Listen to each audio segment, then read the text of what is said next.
Zwom. Doot, doot, doot, doot, doot. BMO. Hey everyone, and welcome to another BMO Creative crypto video.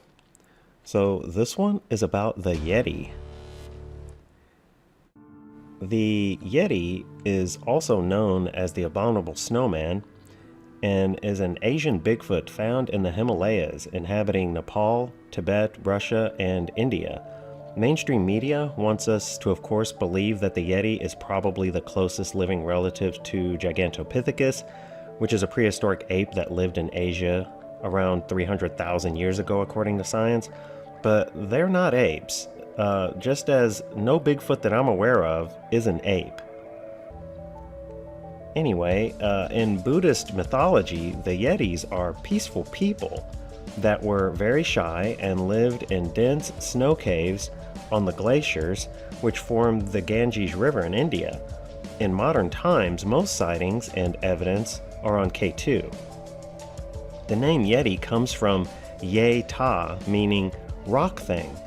The Yeti was even mentioned in pre-Buddhist cultures, such as the Lecha people, who worshipped a glacier giant. Tibetan and Nepalese monasteries have collected several skulls and bones of Yetis, some of which were taken from them and now reside in the Smithsonian Museum today. The first giant specimen that was tested was proven to be a human bone, so the Smithsonian immediately said that it was a hoax. But questions started to arise very quickly about why this bone was so gigantic. In order for it to be a human, that human would have been about 12 feet tall. And so the Smithsonian stopped testing the other specimens and left them as unknown, so they don't have to answer that question about why the specimens are so huge. According to 21st century sightings, Yetis are said to stand around 8 to 15 feet tall, have a furry coat of brown to reddish black hair, and resemble a huge upright walking ape. There have been no official reports of white-haired Yeti in reality, but Hollywood always portrays them this way. Several expeditions have taken place to find the Yetis. However, only footprints, bones, and hair samples have been discovered officially. As Yetis inhabit many diverse regions of Asia, different cultures have various names for these snow giants.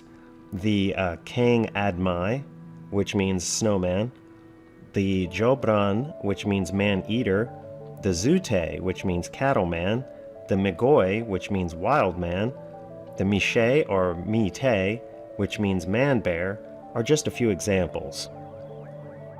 Famous sightings from Westerners are, of course, the 1832 James Princip and the Sir Edmund Hillary famous Yeti expedition of 1953, which turned up photos of tracks.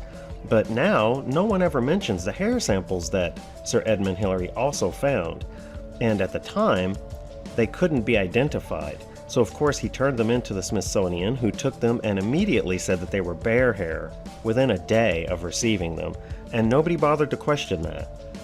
What Princip wrote in his journal, though, is a compelling story, and I quote, "The region has introduced the bandar, which is a native monkey, into the central region, where it seems to flourish, half domesticated, in the neighborhoods of temples, in the populous valley of Nepal proper. My shooters were once alarmed in the Kachar by the apparition of a wild man, possibly an orang, but I doubt their accuracy.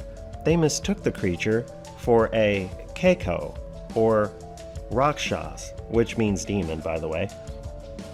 And so they fled from it instead of shooting it. It moved, they said, erectly, was covered with long dark hair, and had no tail." So there's my drawing of a Yeti. I decided to put a robe on him like a monk because they built the monastery. And that's what we're going to talk about here. After my research on the Yeti, I am amazed that no one has put together. To me, this is the obvious answer, is that the Yetis are the original people of that region, and that they built the temple where the monks worship even today, and that's what the monks say. And when they show the relics of the fake skull and the hand that they have now, They tell you that it is not real, it's just to represent the ones that were stolen, the holy relics that were stolen. And they're the ones that made that place and then chose to leave to live quietly where our people could not follow, is what they say. It's not unusual, by the way, to keep body parts in religious locations that, especially temples. The Catholic Church has lots of them, by the way. Anyways, back in the day, the Yetis were called the Chromandai, which they were called that because they were the Crow people of the ancient kingdom of Mandai, which is located in the foothills of the Himalayas and are mentioned in Pliny the Elder's Natural History as a tribe of monkey-like folk who live in the jungles of India all the way up into the Himalayan mountains. There is a brief section where the Greek writer Tauron describes these people as having no spoken language, but are able to shout and scream horribly loud.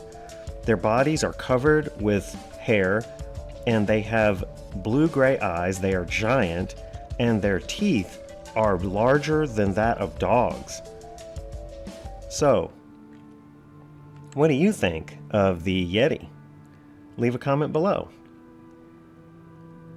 Anyway, that is going to do it for this one. Thanks so much for watching. Please leave a like and subscribe to BMO Creative for more crypto videos. Thanks so much. Bye.